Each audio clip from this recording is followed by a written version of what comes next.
Hola, ¿qué tal? Esta es la tercera parte del ejercicio sobre la explicación del tema diseño de experimentos de un factor.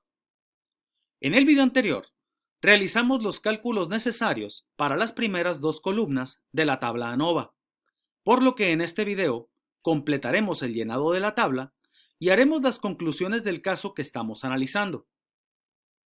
La tercera columna muestra los cuadrados medios, una medida de referencia que se calcula de forma sencilla, dividiendo la suma de cuadrados, tanto del factor como del error, entre sus grados de libertad correspondientes.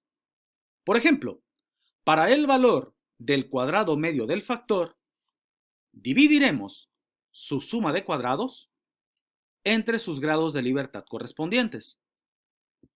Este paso se repetirá también para el cuadrado medio del error.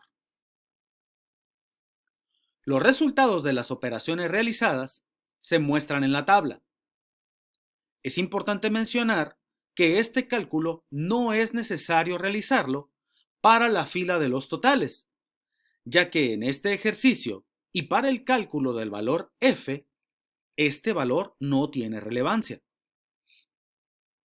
El último elemento que se calcula para la tabla es el valor que le da significado a la misma, el cual es conocido como valor f ANOVA.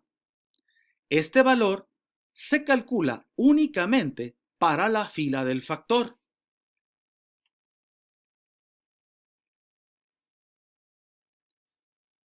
Este valor es uno de los dos necesarios que se requieren para la aprobación o rechazo de la hipótesis nula.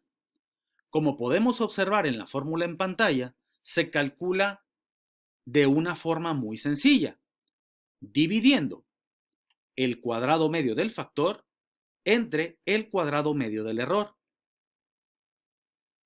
Así, el valor f calculado para este ejercicio será de 4.9565. Con este valor termina el llenado de la tabla ANOVA. Como acabamos de mencionar, para determinar si la hipótesis nula se puede o no rechazar, es necesario determinar un segundo valor, al cual llamaremos valor crítico.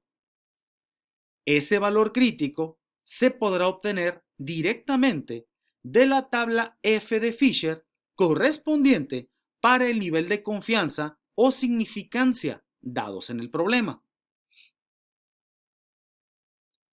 Este análisis es muy importante ya que nos permitirá determinar la condición de la hipótesis nula. En este caso, el ejercicio se planteó para un nivel de confianza del 95%.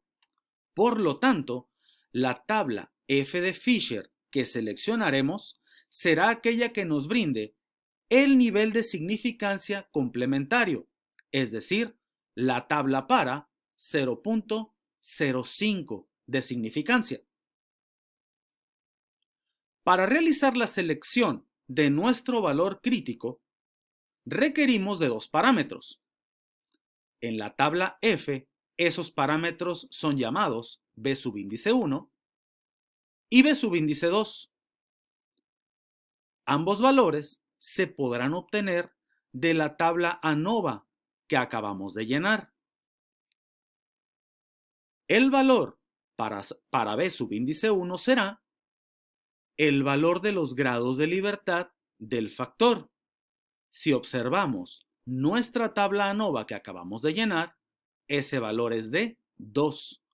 Por lo tanto, seleccionaremos la columna con ese valor. De igual forma, para el valor de B subíndice 2, utilizaremos la tabla ANOVA. En esta ocasión, el valor de B subíndice 2 está determinado por los grados de libertad del error, es decir, 9. Por lo tanto, en nuestra tabla F seleccionaremos el valor de 9 para B subíndice 2. Con ello, y tomando en cuenta el valor en la tabla donde se cruzan ambos valores, podemos determinar que nuestro valor crítico es igual a 4.26.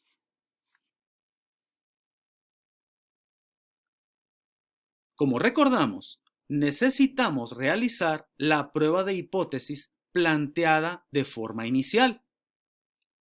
Para ello, podremos utilizar los criterios que están en pantalla, los cuales podemos interpretar de la siguiente manera.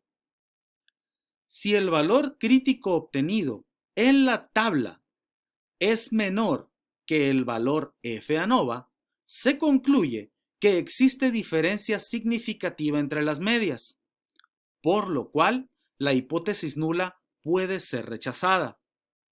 Si por el contrario, el valor crítico obtenido en la tabla es igual o mayor que el valor F ANOVA, se concluye que la hipótesis nula no puede ser rechazada, ya que no existe evidencia suficiente para hacerlo. Después de realizar la comparación entre los dos valores F para nuestro problema, observamos que el valor crítico es menor al valor F ANOVA. Por lo tanto, podemos decir con un 95% de confianza que existe evidencia suficiente para rechazar la hipótesis nula. Con ello, también concluimos que existe diferencia estadísticamente significativa entre las medias de calificación obtenidas para los tres profesores, donde por lo menos una de estas medias es diferente a las demás. Con esto, concluimos la explicación del diseño de experimentos de un factor. Más adelante, explicaremos cómo realizar las pruebas de diferencia de medias para ampliar la conclusión de este ejercicio.